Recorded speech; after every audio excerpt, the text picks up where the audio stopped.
Danielle? Okay, we're good. Yes. Okay, then. So what we're going to do tonight is have this back and forth discussion about boards and board development and growing your board and why someone joins a board. And so even though it looks like a webinar, it isn't. It's a discussion. So again, at any time, let's have a discussion about these slides and move forward.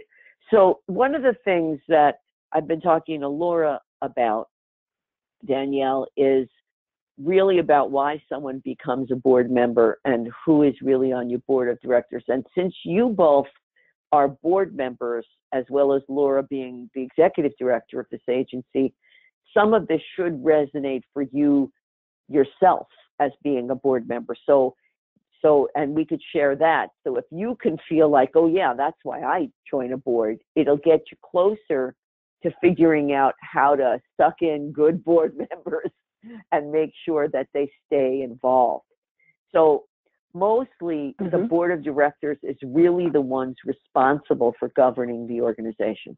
What they're not responsible for is the day-to-day operation. And we will get to the difference between the role of the executive director and the role of the board of directors. And when you have two separate people, that can be a conflict. And it's especially an issue when you have, like Laura, if you ever move to a place where you leave the board and become the executive director. So in grassroots orgs like yours, and like Niagara, the same kind of thing happened 35 years ago, it becomes, again, an issue. Because what is it you do as an exec, and what is it you do as a board president? The board. So we will get to that later. But most of the people who join a board, they do it because they feel passionate about what the organization does. Or like Danielle, like you and I spoke about, we're a bunch of people who like to give back to humanity. And that's one of the reasons we go. And as you start, when you're grassroots and you get 3 or 4 people together with a dream, which often happens, you don't have an organization around your dream. Now, you guys have been around longer, so you have one. It's just sort of taken a bit of a backseat lately. But many organizations I work with are 3 or 4 people who have a dream and they have nothing else. So as your organization evolves, you have to sharpen the wisdom of the board and begin to develop the infrastructure of the organization. Make sense? Yes. Yes, it does. Okay. It does. Okay. I definitely believe in that too. Definitely. Yeah. So who are the people who volunteer for boards? So Danielle, this should resonate for you because I asked you about this and you said, I'm a person who's worked on boards for a long time. So people join boards for a reason. And Laura and I talked about this a little bit, but it's very important for all of us to know that there's a reason people join boards, because that's how you keep your board member engaged, by understanding that they're joining for a reason, so you have to meet that need. It doesn't matter that they're not paid. They're still working for a reason. And the reason is that they're passionate about what you do. What you do is meaningful to them.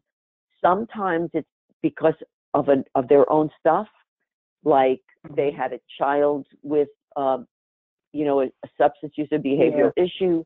They are a peer themselves. They had a mother or father who had an issue. Some reason it's meaningful to them. Most often it's individualized. We all go into this work. As I had said to Laura, Danielle, I'm not an identified peer, but if you think I don't have a history, you're wrong. You don't devote your life to being a social worker because you think it's a nice thing to do. You do it because you want to make the world a little bit better than maybe it was for you growing up, and so that's why some people choose to work elsewhere, but they volunteer in the nonprofit sector. That's one reason, right? Yeah. Another reason is people want to give back to the community, and they do things like they're bankers and candlestick makers and lawyers and doctors, but they want to give back to the community. They may want to go to business every day in a suit, but at night they want to come home and feel they're giving something back to the community. So people join for that. Another reason is that, believe it or not, I don't know if you've ever seen this, but I have. Some people volunteer on boards to make their resume look better, because in certain professions, it looks good that you volunteered for a board. Usually it is in an agency like Laps at Niapolis, my agency. It's usually the Metropolitan Museum of Art, the Museum of Natural History, you know, some fancy place in New Orleans, you know, I mean, some jazz fest thing. But sometimes it isn't. Sometimes it's our kind of works. And people also join because they, like, I live in a small town, believe it or not, an hour from New York City, and it's a small town. And people join, like they join the Rotary. They want to make business connections. They want to meet other local business people. And one person, I think I shared this with you, one woman, I live in a very conservative town. I'm a very liberal person in a very conservative town. It is not fun. And there was this woman who joined because she said, well, I'm in Putnam County. It's the only place I'm going to find liberal people. So I decided to join your board because she was new to Putnam County. She wanted to make friends. Wow. And she was a great board member. Great board member. That's good. She was a psychotherapist, and she was a lovely woman. She understood recovery, and she made friends, and she stayed on the board quite a while, 5-6 years. Wow. Worked hard, worked good. really hard. Yeah. So all of these things are like good reasons. Does that resonate for you? Any of these resonate for you? And board members you've seen on other boards? Oh, yes, definitely. Okay. Yeah. Questions?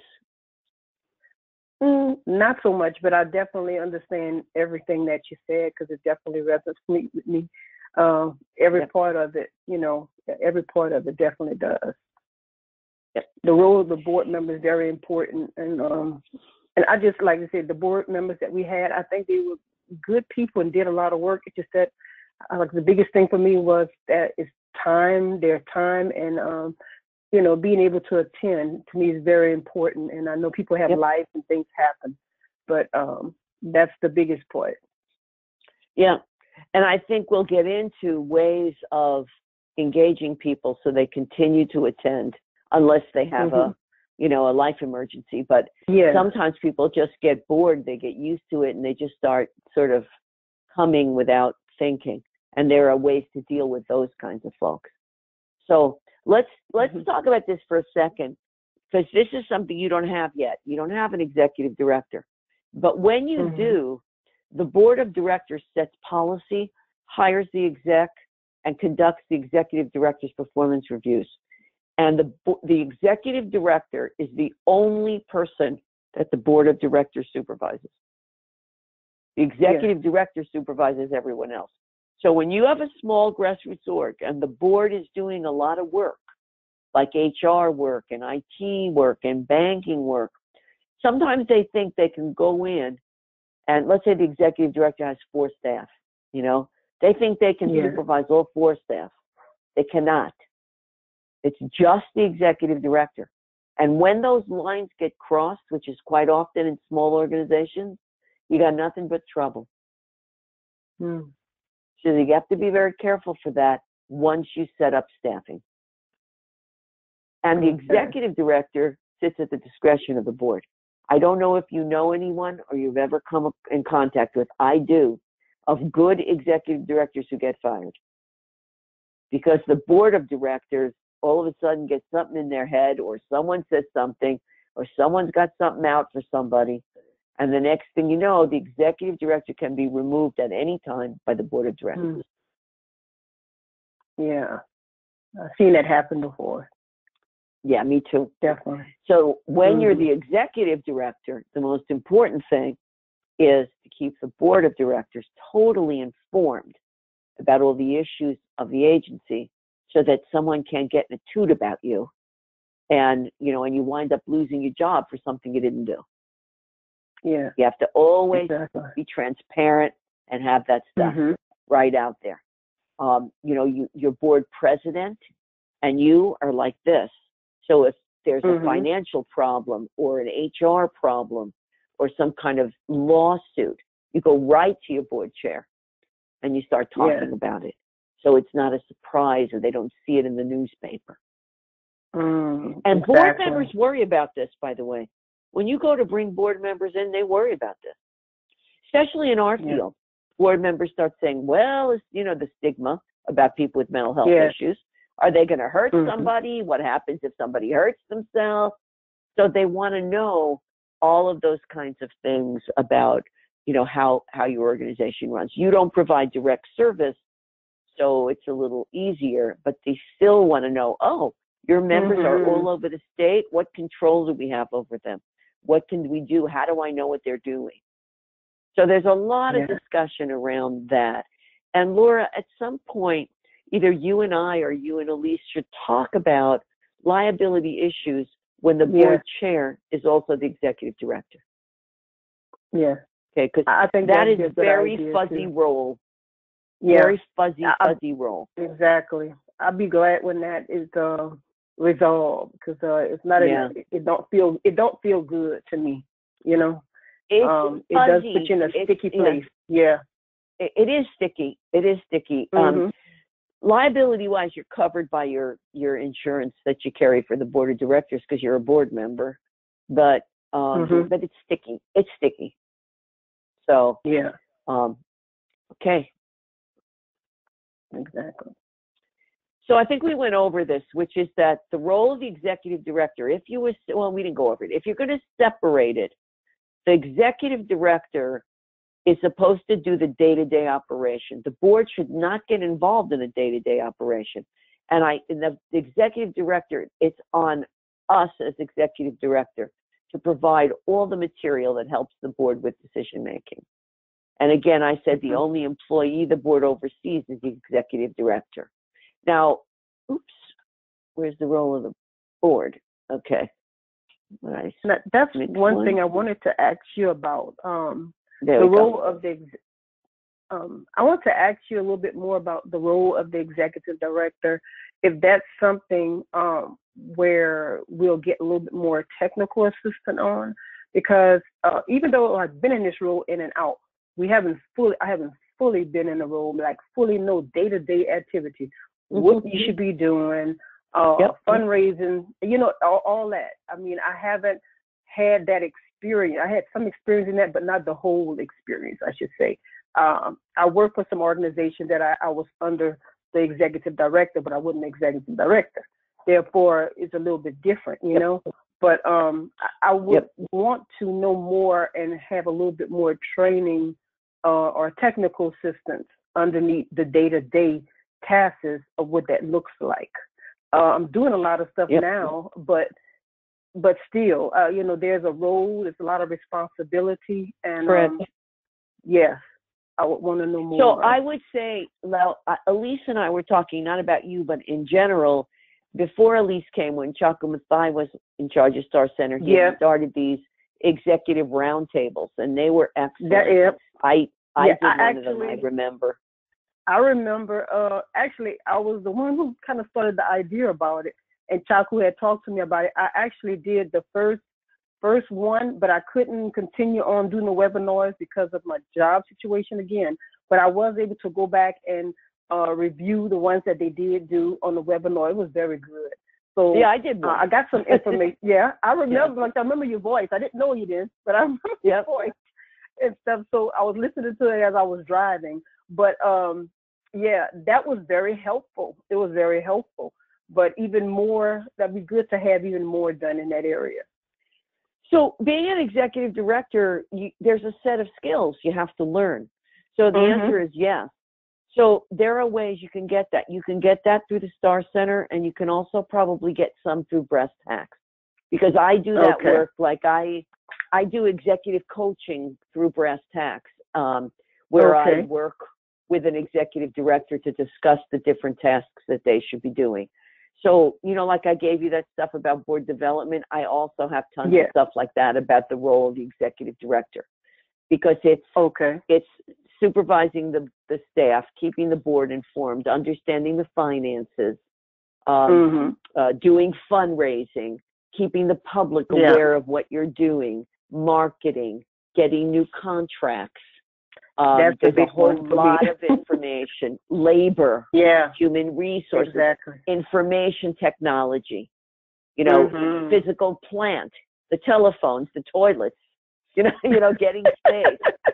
So yes, there's a lot of stuff, and most definitely there's help around, and you would be in good company with lots of other people who also are getting the help. Because when you become the executive director, you don't really have any supervision, because your board doesn't know the role of an executive director. So that's not their role. So it's very important then that you get that info. So that would be great. Okay. Well, I look forward to it. Okay. All right. So now we kind of get settled what the director does, what the board does. Let's talk a little about recruiting new members. All right. And again, this is where you want to go, because you're starting to recruit. And I heard from you, Laura, that you had a good board meeting and you brought on two new board members. Yes. Yes. Right. So now you have 7, right? Let's see, 1, 2, 5. Yeah, I gotta always count. Including you. Marilyn. Yes, 5. Including me, that would be 7, because we got Maria. Yeah. Okay. Good. Yeah. So you'll probably want some more. However, one of the things that you want to do when you're selecting who to recruit is to think about people whose values and skills match what you need. And one of the ways you do that is you try to figure out what you need. And that's what we were kind of going about. So you want people who match what you need.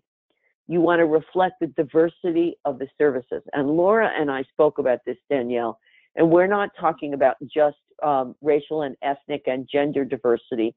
We're also talking about urban, rural, and geographic, because you're a statewide organization.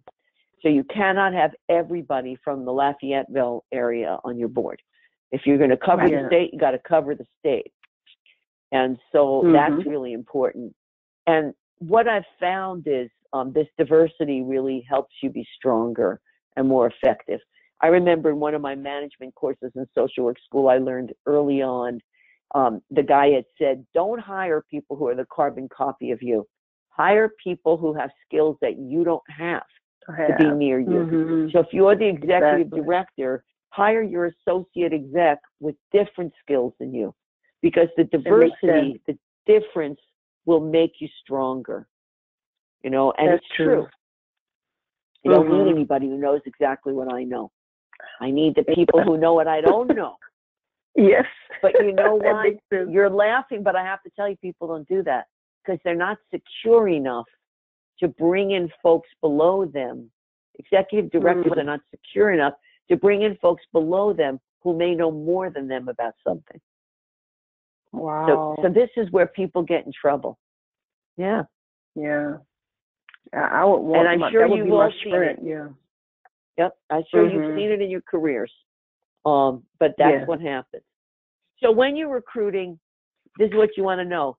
Who's going to come who's different from each other, where I'm going to have a respectful but good, diverse discussion. And who am I going to get who loves what I do? Oops, where'd my slide deck go? Oh, no, I fell off the wagon. Julie, did you leave? Julie? Oh, my goodness. This is what I was hoping wouldn't happen, because my slide deck disappeared, and I have no idea how to get it back. I think we'll be all right just talking through it. Yeah, well, I don't have the slide deck in front of me, so that ain't going to work. Let me email Julie and see. I think she probably left. Maybe she can tell me.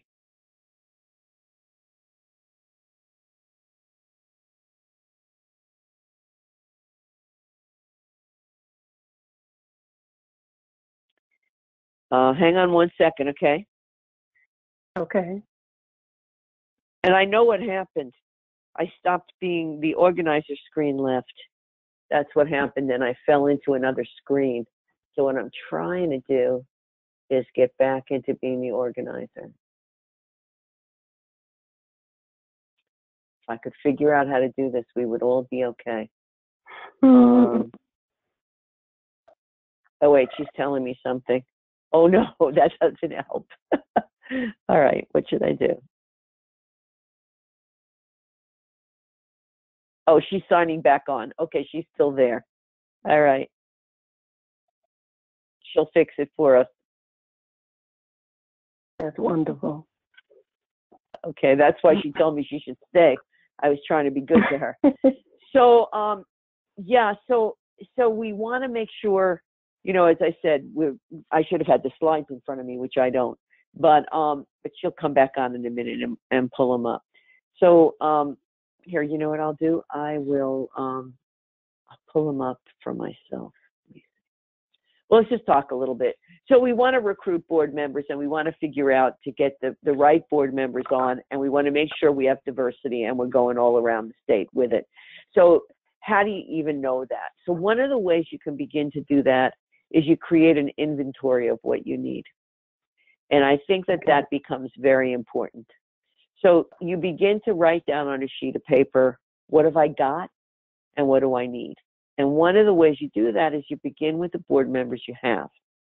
And maybe you have a form. Do you have anything like this, Laura? Any kind of form that you give board members that says what their interests are, what their skills are? We actually had one, but the board members that came on, we didn't, because we were so much in a rush of just trying to keep the organization together. I didn't give them that particular packet that we had. We did have like a little packet that give you basic information about yourself, and then ask what your interest is or what you got experience in and what you would like to do on the board, what's your strengths, that type of stuff. So that's one thing we need to go back to, and would be very important to know, because I guess I'm looking at it thinking in my mind also, I know we don't have a strategic plan yet. We don't have that plan yet. And I know we're going to need more different, diverse type of people once we get the plan together, the strategic plan. But still in all, right. We still going to need different people, just even like for fundraising, who have those type of skills. Right now, I need somebody for a website design. I need somebody, to do that type of stuff. So, we know we need these type of people, accounting, some kind of somebody to do accounting. We don't have that much money or anything, but we know that's something we're going to need in the future. A CPA, so what I would do, somebody. Yeah, absolutely. Mm-hmm. I used to have a financial planner from Edward Jones, who was my treasurer for a while, and then I had a banker who also worked there, and a couple of attorneys. So one of the things that you could do right off the bat is sit down with your existing board. Well, sit down first, Laura, with whoever, maybe Danielle or by yourself, and make a list of what you just said. What are my needs in general? What do I need on the board? And if you'd like, I can go over that list with you. So, what do I need? And so I'd look at that, and then I'd look at the diversity issues I need. So I know we need to be 51% peer. Also, are there certain, I know we talked about this, are there certain ethnic or racial groups that you would like to make sure are represented? Especially some that are even more minority, maybe some of the Native American people, that live in certain more rural areas of Louisiana. And I don't know Louisiana, so I'm sort of humphering and fumphering because I'm not sure what the groups are who live there. But you want to look at that in your list. Okay. And also age. Do you only treat adults? Do you treat older people? Do you also work you told me, Laura, that you do physical health, behavioral health, and older integrated people. And so you want to put that down as well. So it's all on your list of what you need. Then I would resurrect that form and give it out to the 7 board members you have. Because what you want to do is see, who do I have opposite what I need. Yes. All right. Then you can start to recruit. You can't recruit till you really know what you have. Yeah. What's your thoughts, Danielle? I think that's definitely, the way to go. That's how you do it. Yeah, exactly. Yeah. So I think so too. I mean, I know we got a lot of work ahead of us. It's like kind of reviving this over again. And I know we have done some of this before, but we still, even though we had a board, we didn't have all the people in those areas. Like we didn't. At one time, we had somebody that did website design, very good. She was excellent. I was crying when she left. Okay, but she's no longer with us. So we had people that came, but they left. They didn't necessarily stay. We had accounting for a little while. The person that knew how to do accounting real good, but they had to leave. And we never replaced them. We should have replaced them as they left, but we just got new board members, but we didn't replace those positions. Yeah, what happens is I wouldn't waste any time, about the past, because what happens is we all get caught up in whatever the moment, whatever the crisis of the moment is. At least I do, and exactly. And we move forward. And so I think what we want to do is really just move forward with this. I would say, you know what to do because you had it before, and now let's do it again. Since we have this kind of golden opportunity, because crisis is always a golden opportunity, where your board members left and you lost, lost money, but your contracts ended. Let's make believe it's a startup from scratch, Yes, exactly. And sorry, Julie keeps emailing me. My mouse is circling on the dashboard. Not a good thing. Let me just tell her we will keep talking. Okay, till she gets in. Okay. All right. But definitely, everything you said and it's true. Move forward, because that's where we at now. We need to move forward. And right now we got a group of people. The experience we have, I know Nancy, I don't think you ever talked to her. She has a vast experience, but she comes from Office of Behavior Health. I know she knows contracts and different things of that sort. Training for sure, because she was a peer trainer. So is Danielle. Danielle is a peer support trainer too for the state. Danielle, you doing that right now, aren't you? I forgot. I think she's in the middle of a class right now. Oh goodness. So you know what? You've got all this great stuff. So what you would do is really sit down and make this list of your needs, and then pull out that form. And before, you don't need the board meeting. Mail it to people. Either scan it and email it to people, or put it in the snail mail, and tell them what you want to do is thank you for joining. We want to make sure you love every minute of your board activity.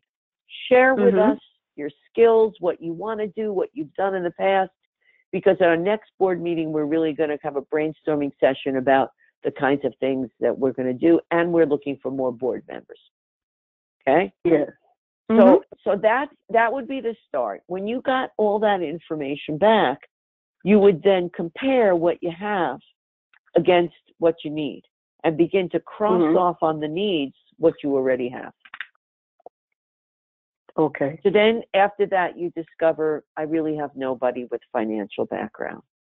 Then you go to your board and you say, I need somebody from the north of Louisiana, and I also need financial background. You would put them together. I need someone from the north. I need someone from the east. I need someone who does technology. I need a lawyer, and I need a banker. And then you see what they know.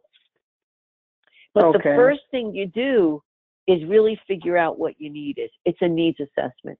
Till you find out what you need is, you should not be going out there looking for more board members, because you're going to get redundant people. Okay? Yeah. So now I do not remember what's in my slides, but I know what we have to go over. So I'm just going to jump to the next topic in my mind. And when Julie gets the slides back up, we'll see what I covered and what I didn't cover. Okay? So you filled out the form. Here comes my dog in the background, my beautiful Labrador. There she goes. Yeah, she's pretty. She's very sweet.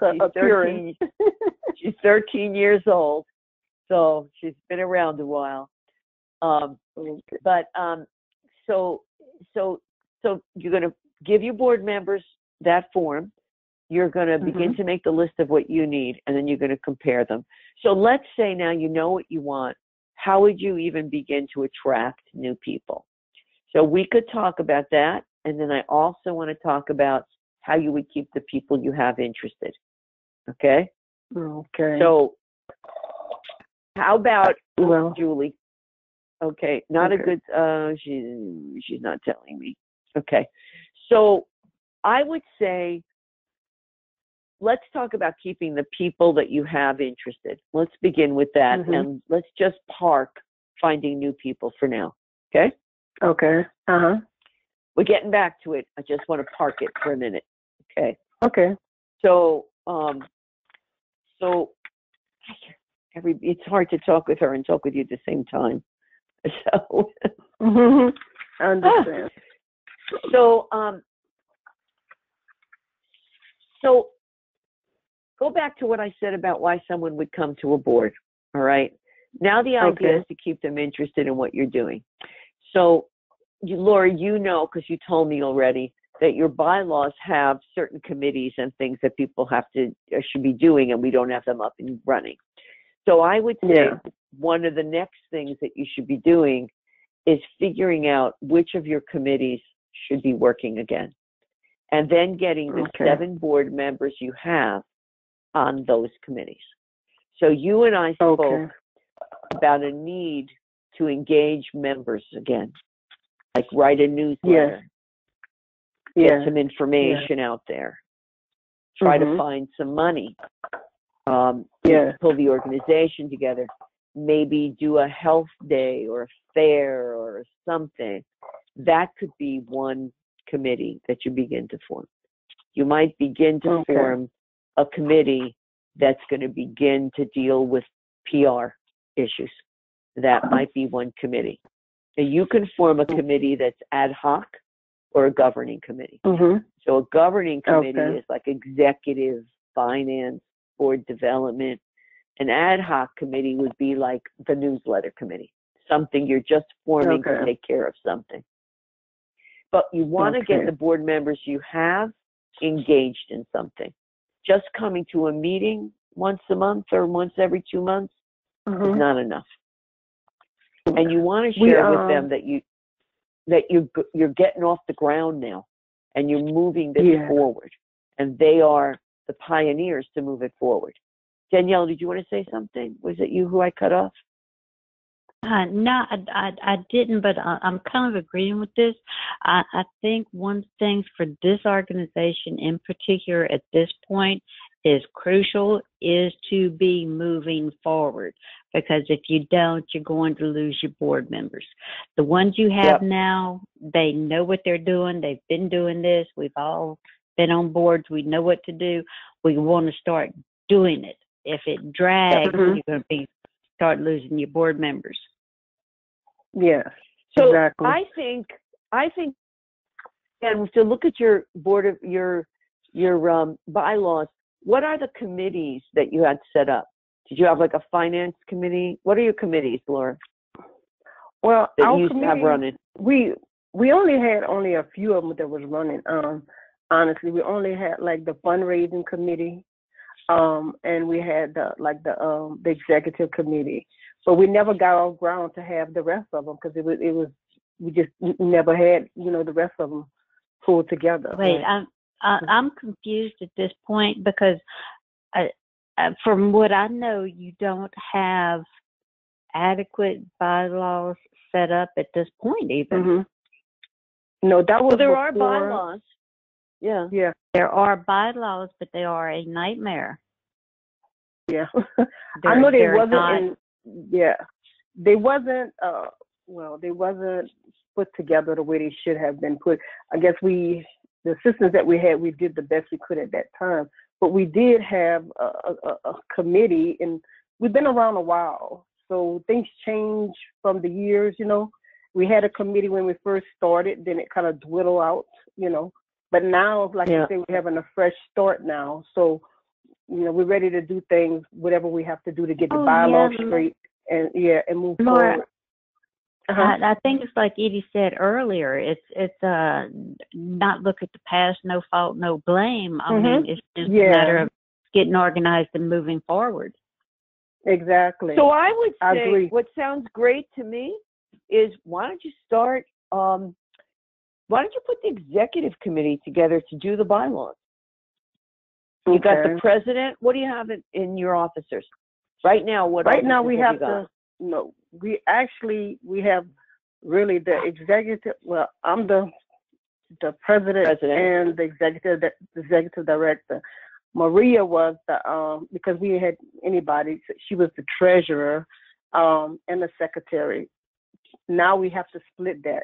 You know what I'm saying? We need to move on and get and vote and get people in those positions like they really should be. Now that we have the 7 people, to me, the next time we come on board, we need to kind of look at that and see what we're going to do about it. All right, so you're going to have a president, you're going to have a secretary, you're going to have a treasurer, right? And a vice president. And a vice president. That's enough with 7 people. Yeah. So now you're going to have an executive committee. Yeah. That executive committee should rewrite your bylaws. Yeah. And you're going to have to get from Elise some assistance with that. So you ask Elise for help in rewriting your bylaws. Okay. Also, Laura, every state has a support center for nonprofit management. If you Google that, support center for nonprofit management, state of Louisiana, see what they got. Those folks usually have webinars, newsletters for free often. Sometimes you have to join, but they have something. They give a lot of help to nonprofits. Sometimes I used to get free legal help, all kinds of stuff. So that would be one way to go. So the first step is let's get the officers elected, and those officers. So you have to really begin a slate. And you should ask, is there anyone on your board who knows how to do this? How to get a slate up and elect officers? Here comes Julie. Good. So, Julie is so wonderful. There you go. But you would, hang on. You are the best. Can you please right-click on my name and make me the organizer? Okay, hang on a second. Let me do that. Julie. Oh, she got herself to be the organizer. Oh, wait a minute. You did it. Okay. So, okay. All right. Maybe you better stay on. Okay. So let's go back to this because we're doing well with this, and then we'll go forward. So, so you want to elect your officials, your officers, and from the executive committee, the job of the executive committee is going to be to rewrite the bylaws, and you're going to get some help with electing officials and then rewriting bylaws. That's the first thing. Those 4 people are going to become totally engaged. All right? Okay. Yes. Now, the second thing you could do is create a nice ad hoc committee to start your newsletter up. Yeah. And we actually just talked about that at the board. Danielle going to be starting it, and we'll all participate, but that's one thing we talked about at the board. We decided to start doing. Right. So, and I think that's a great idea. And I think that's enough because that will begin. All right. So I would say to keep your current board members engaged, they have to be active. And so that will keep the activity there.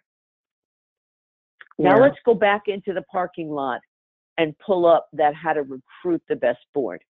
Because at the same time, we want a few more people. Yeah. And in order to have those few more people, you would need what I have on this slide, which is when you do bring a board member in. And by the way, if you have not done this before with the people you just brought in, you could do this next week. and pull this packet together and give it to each of your existing board members. Yes. And Okay. in this packet, you would, well, if you're giving it to existing board members, you wouldn't want a board member application, but you would want a job description and a letter from you welcoming them, and and a listing of who's on the board with their affiliation and their phone numbers and how to reach each other, and your brochure and your mission, and not your bylaws, because you said they were a mess, so you want to rewrite them. But a little organizational description and history. You know, Laura, you know it. You've been around a long time. Yes, definitely. And then what's expected of the board? What are the requirements for being on the board? Things like you talked about when we started, Laura. Like, we expect you to come. Meetings are once a quarter. We expect you to come. We expect you to read the minutes when we send them. We expect you to be attentive and not on your telephone when you're in the meeting. Whatever the rules are. Okay. All right? And whatever the meetings are for the year.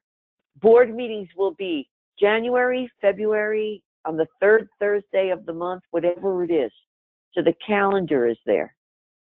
And you know exactly what's going on. And this little packet, it could be just a couple of pages, you give to people, and can you see that it already is sucking people in? Because it's telling them what's going on. Definitely.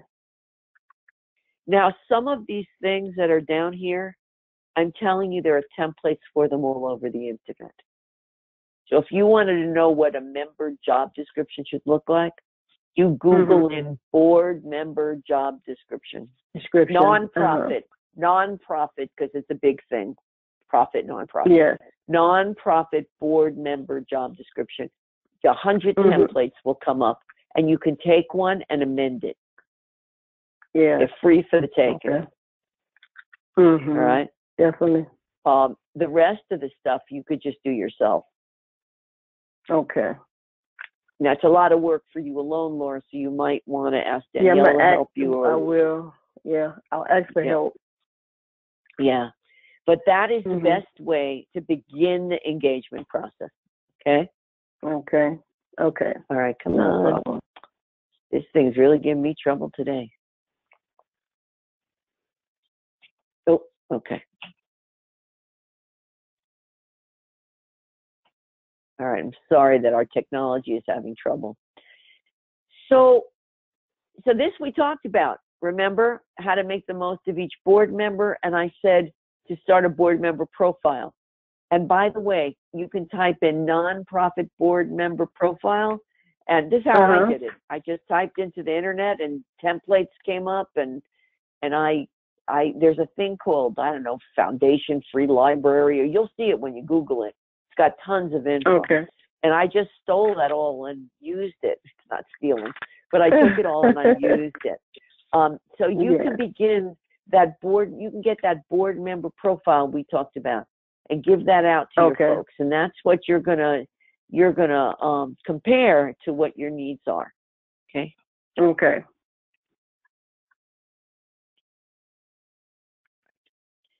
This part of it is you're not ready for, but I just want to share with you that once a board member comes on, it's almost, you got to think of a board member like you're thinking of yourself as an executive director. These are folks who are competent, more than competent. They're skilled and they have lots of knowledge, but they don't know exactly what you want of them to be a board member. Just like you don't know exactly what it is to be an executive director. You've done it, you've seen others, you know what has to be done, but this is learned work. So it's your job to teach new board members what it is they're supposed to do. So you have to develop a board member orientation. What are you planning on doing for these two new people who are coming on board? What's your plan? Throw them into the fire? Actually, that was kind of my thoughts on there. I want to just, I haven't sent it because I'm going to send it before the week over and let them know that they're a board member and ask for their availability to set up a time so I can kind of go over stuff with them and let them know what's the next steps. So I'll put something together so they have an idea what's going on, you know what I'm saying, and everything. So when they do come to the meeting, they be prepared and ready and know what's going on. Yeah. So I used to have an orientation for new board members. I had a little film I showed about their responsibilities, and I talked to them about the history of the organization, and I described the committees they could join. And I talked about what every committee did. I was a big organization with a lot of people, so I had 21 people on my board, so it was a little complicated. But still, I did all of that, and I had a manual, and which I created out of a template I got off the internet, but that manual explained what a board member's responsibility was in every arena. But you could do it really very, very much more simply. And I explained what the officers did and what the committees did. And one thing you should have is a conflict of interest statement. Do you have one of them? Yeah, we actually do. We had one from, we do have one. I pull off my computer. We actually do have one. And so that should come out and they should sign it. And every member of your board should sign one every year. Yeah. Okay. So when you're having this meeting with new board members, you're really orienting them to what you do and what's important, which is your mission and values and your history and your priorities and special kinds of things that you want board members to understand, like the importance of creating a statewide network. Why would that be important? It's important to you. You know why it's important. It's important to me. I know why. But someone new may not know it all. So why do you do these things? What special issues are there? Okay. And then you might also want to even go so much in depth as to what peer support is. Because you may be bringing people in who are not like Danielle, who is a peer supporter, but people who might be a local banker. They might not even know what peer support is. So you might want to talk about what your members are actually doing out in the field. I was very impressed with the diversity of your members, that you have physical health peer coordinators, you have substance use peer coordinators, mental health. And we have we have a variety of people that we want to serve, and educate and stuff, and it's all integrated health. So it covers a lot. It even covers, like even preachers probably we're going to need on the board, pastors we're probably going to need on the board. So because it's whole health, spiritual health and all that. Just saying. Plus, I have to tell you that we had pastor, preacher, religious people on our board, and we weren't, but that's where people go. So people go to their pastor for counseling. So we're a counseling organization. We included the faith-based community. There's a lot of work going on there. Definitely. So, definitely. But right now, we're very fortunate right now that all of our board members, that even the ones that's coming on, they all are peer support specialists, and most of them are very highly experienced and a lot of education in the background of that. Now, to me, a lot of it now we need to navigate our way to finding these other people like the accountants, the lawyers, and So it'll be really important to orient them, but it's still important to orient the people you have. It's still important for them to understand all of those things. All right. Now, I have to talk about this. A couple things you absolutely have to do. This is required in every state of the union. And they're the conflict of interest policies that we talked about. You really have to have this on a yearly basis. Okay. And it's governance policies, like a code of ethics. So, a conflict of interest, a code of ethics, privacy kind of thing, those kinds of things. Now, you don't need to review the executive director because you don't have one yet. But you do need to have a couple of governance policies about how you govern. So, that we don't have conflict of interest and that you have a whistleblower policy, which means that if someone's upset about something or they see harassment on the board or anything like that, that they can come to someone and that they won't be hurt. And all of those kinds of policies, they're on the internet. And you make it as simple as possible. You make it a half a page. Yep. Okay. Yeah. Okay. You don't make anything complex. If they give you a big long one, you cut, slash. Yep. Okay. But you do have to have these kinds of things to protect yourself, especially when you get money. If you don't have them, you're not going to get money because people are going to say to you, do you have a conflict of interest statement? Do you have a whistleblower statement? Do you have a sexual harassment policy? Do you have a drugs and violence policy? All right. So you need a couple of them. Just a couple. Okay. All right. Are everybody, you guys with me still? Oh, yeah. Everything's clear? Yes. Yes. Yeah, Okay. very clear. Good. All right, so we talked I think a this little one bit we about kind of committees. covered too. Yeah, we talked about committees already, and the only thing I want to say about committees is you have to keep them short, sweet, and active.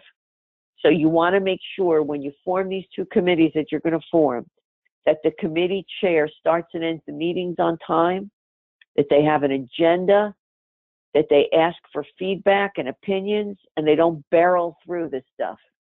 Because who wants to sit in a committee where they don't have anything to say and no one listens to them? Okay. So you want to make sure that the committee has some power.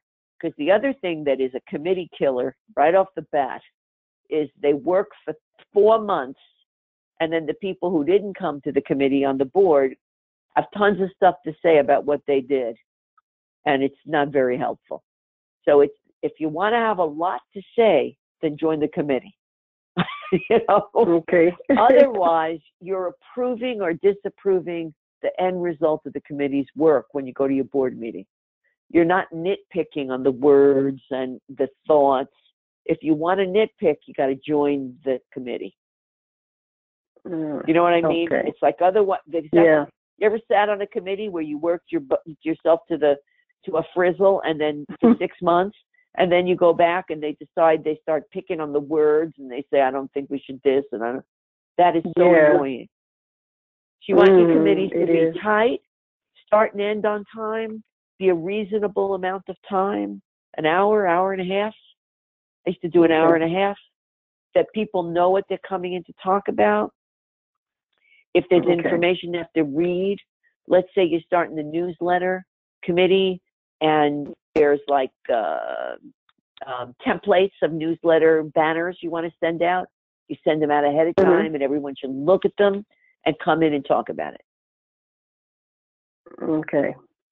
So that's the important thing I didn't cover on committees. And we didn't talk about all the different kinds of committees. I'm not going to do it now because you have this. You have this PowerPoint, and after your first two committees are set and your bylaws are set, we can talk about all the different kinds of committees that you could have.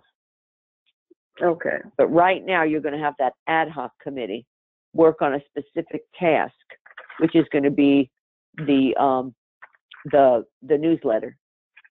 And the standing committee is going to be executive committee that's going to be work on the bylaws. Okay. Then you're going to need a fundraising committee and you're going to need a board development committee, but you don't, not today. These two are a good place to start. Okay. This is also for the future. That's that manual I told you about. All these things that are up here belong in the manual. And I'm telling you, there are templates on the internet. Okay. And you take a template and they have way more than you ever want.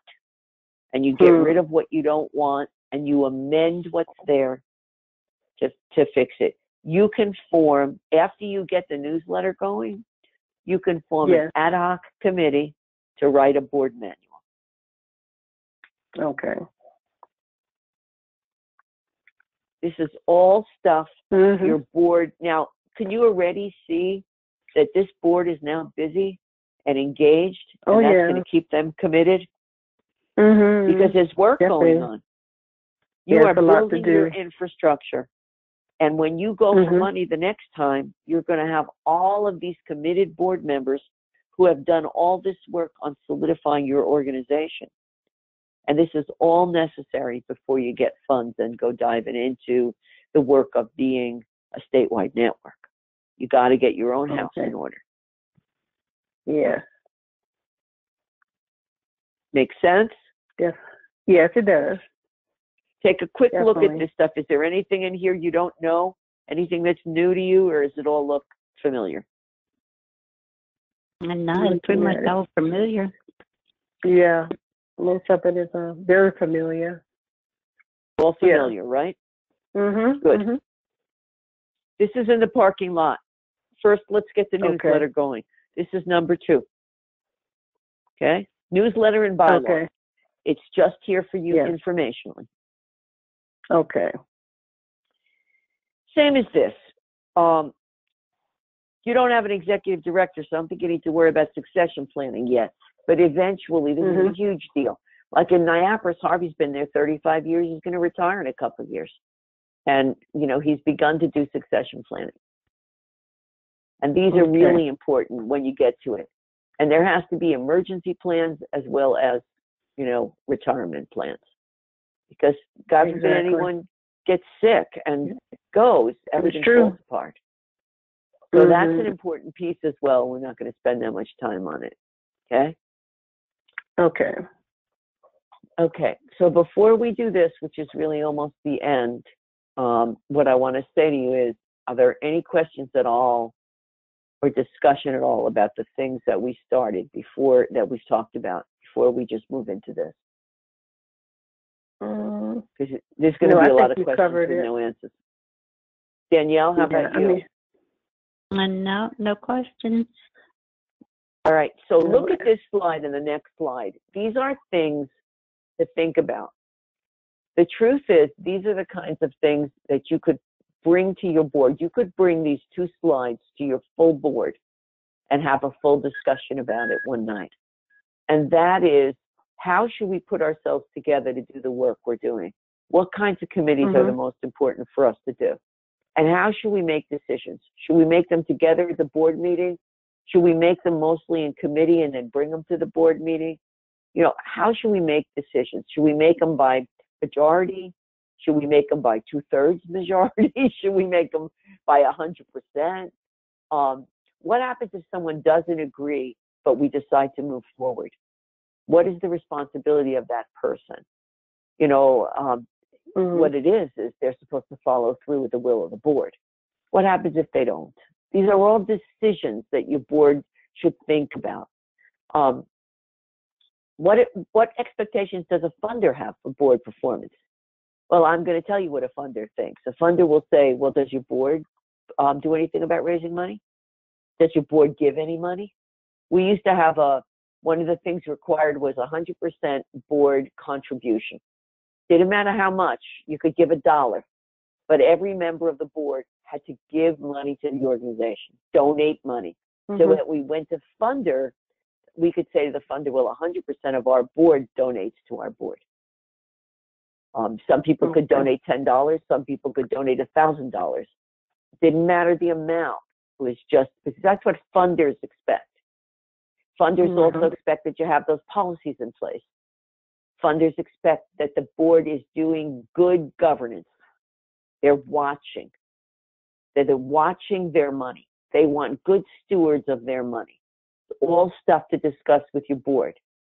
What information do board members have access to? How much should the board need to know about what you're doing? You could ask, how much do you want to know? You know, this is all for thinking. And when I say what are the board's fiduciary duties, it's, you know, you are actually legally responsible if the agency gets bankrupt.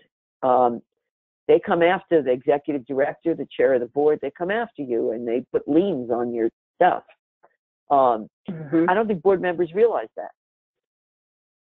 More things to think. the board meeting agenda. Who sets that? How do you do it now? How do you do the board meeting agenda now? Is it all you, Laura, or do you send out and ask what's on your mind? Well, I think I need to do a little bit more of that, but I just been doing it from the last board meeting, or what's going on. Like we had the training, you know what I'm saying? So really, it's just been so new lately. It's just been basically about the training that's starting, right, and the new board members that we're trying to get. So we really didn't have no new business, but we just did the newsletter was the most newest thing I could think about that we started doing. But that's one of the things that I definitely want to do, to see the board put the agenda together, what they want on the agenda, what they want to do. So I, and you could do it sometimes by the board meeting. You can say, email me any agenda items by next Tuesday, or does anyone have any agenda items for next time right now? Email me. The deadline is up by, the end of next week, whatever it might be. But that's all of these things I'm telling you are ways we keep people engaged. Because when you're actively doing something, that's why you're engaged. Now, this next one, number 8, you're not ready for yet till you have a full board. But you know about terms? Terms are that board members don't get hired on for life. They get hired on for a term. And the terms have to be rotating. You don't want them all to leave and come at the same time. Now, they don't have to leave after a term. You could have in your bylaws that terms are 3 years. And we used to have the term because we didn't have a lot of people to choose from. I'm in a little county where I said it's so conservative. Most people didn't want to be on my board. So, with that liberal woman from New York City, they didn't want to go near that. But so the people I had, I didn't want to get rid of. So I had a 3-year term, but after 2 consecutive terms, there was something you had to do. I forget what it was because it's been 8 years, but I think you had to be specially voted on back on. There was something you had to go through once you'd been there 2 or 3 terms. So, but you have to think about that. And do you carry insurance now? Do you carry directors and officers insurance? Well, we had it last year. It's almost going to be over in July. Got to renew it. So you really have to. You have to renew it, and you need. And you have to renew it, and you have to talk with your board about it. You really do. You must have insurance. And then we talked about the financial contribution. So these 2 slides that I just put in are things for you to think about with your board. And one of these days, if you wanted, you could just pull those 2 slides, put them on a piece of paper, hand them out, and say, these are the kinds of things we're thinking about. These are the things that we want you to work on. But already, just what we said, just on step 1, 2, 3, and Laura, you and I can have, another meeting off of this one TA that Elise has contracted with me on, where we can talk about what should you do next exactly. And you can pull your questions together from this and have them ready for me. And what we'll do is we'll set up a time in the next 2 weeks to finish up, where you tell me what questions you have on how to move forward.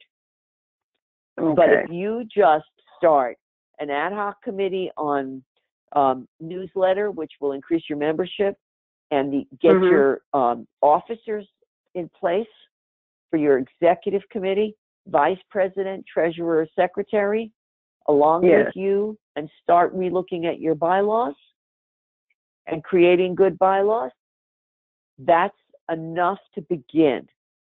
That, along with sending out the board profile to existing members with maybe a packet of info, and beginning your list of what your needs are in general. That's a way more than full plate. Yeah, that's a lot. Yeah, exactly. It is. But you got to do that to get off. You got to do that to get off the ground.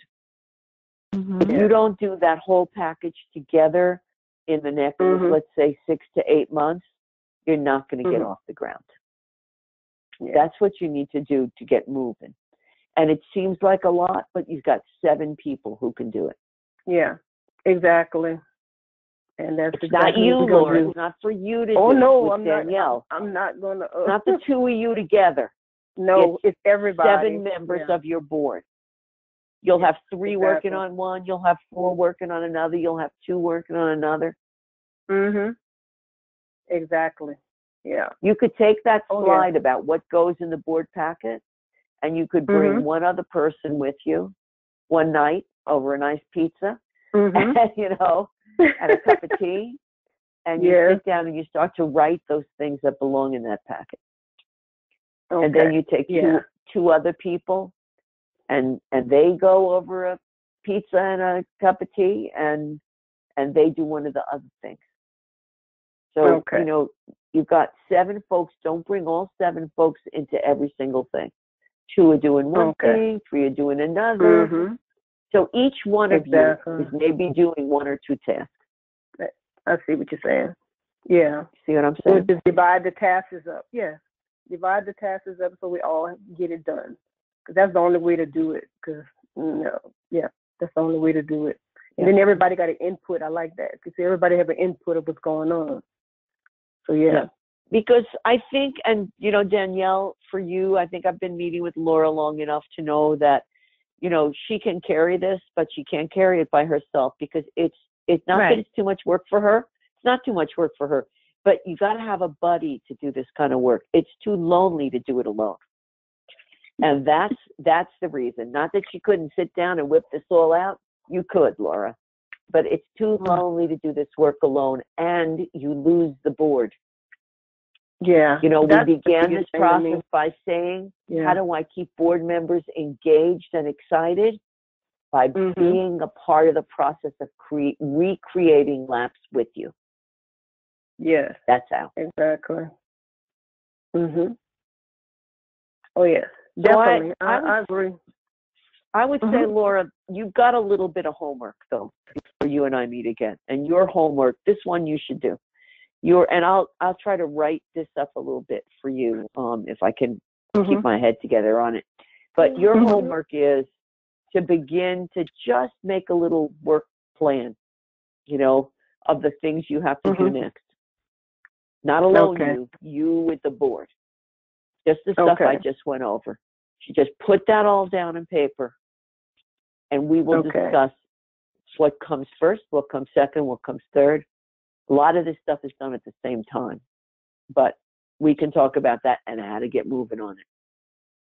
Does it seem doable to you, or does it seem like it's definitely doable? I think because everybody on the board is more than capable.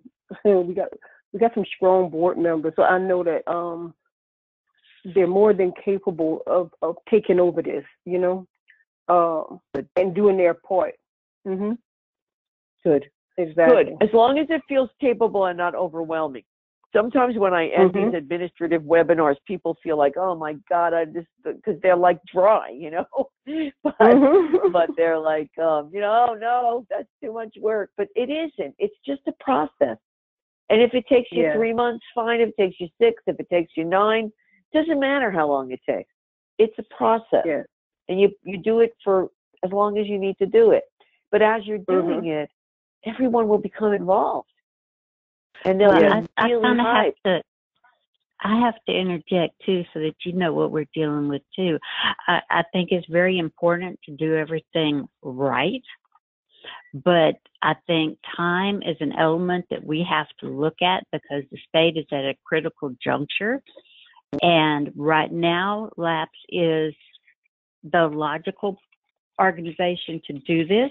But if it takes LAPS 6 to 9 months to get this going, there's going to be another organization in place trying to be the state organization. You may be right. You may be very, very right. You're right. I actually asked Stephen Samra today about the money because I know you didn't get the statewide network, and he said the only money out there now is for opioid use, and that's it. And you'd have to wait for the next round or go to your county or your own state because there's no federal money out there dangling. And if that's the case, then you got to move it, and then you got to do it in less than that period of time. But you know, you guys, see, I don't know your local politics, but you know what you got to do. So, exactly. But I tell you, you don't have to do it alone, because we can all kind of hold your hand while you do it, because it's hard. It's hard work, but it's fun work, and it's gratifying, and I think you can do it. I know you can do it. Yeah. Sure. Definitely. All right. So believe it or not, it's 7 o'clock. Wow. Nighttime. So my husband's heating up my lentil garlic soup. So all right. I know he made a delicious soup last night, and tonight we're having it again. So okay. I'm blessed with a husband who cooks. So we that's both so cook. good. He That's cooks, good. which is great. Yep. So yeah. So I would say, Laura, you and I will meet again. I want to thank you for coming on board, Danielle, tonight, and Laura, of course, as always. Sure. And for us to be able to have this conversation, and we'll just keep moving forward. Okay. Well, yeah, I think that's so definitely the thing to do. Definitely. I appreciate your time. Thank you so much. Oh, it's my pleasure. Danielle, my pleasure. Being on the call. Yeah, and Julie, if you're there, thank you for saving us. I don't know what happened. Sorry about that. No, you shouldn't be sorry. I'm sorry. I don't even know what happened, but thank you. I couldn't figure out for the life of me how to get it back. I just but somehow it magically came together. All right. Well, thank you to everybody for staying. And Laura, you and I will be in contact. Nice meeting you, Danielle. Okay. Thanks. You too. Okay. All right. Okay. Thank Bye-bye. you. Good night. Have a good evening. Okay, bye. All right. Thank Bye-bye. you, Julie. Bye-bye. Bye. Welcome. Bye.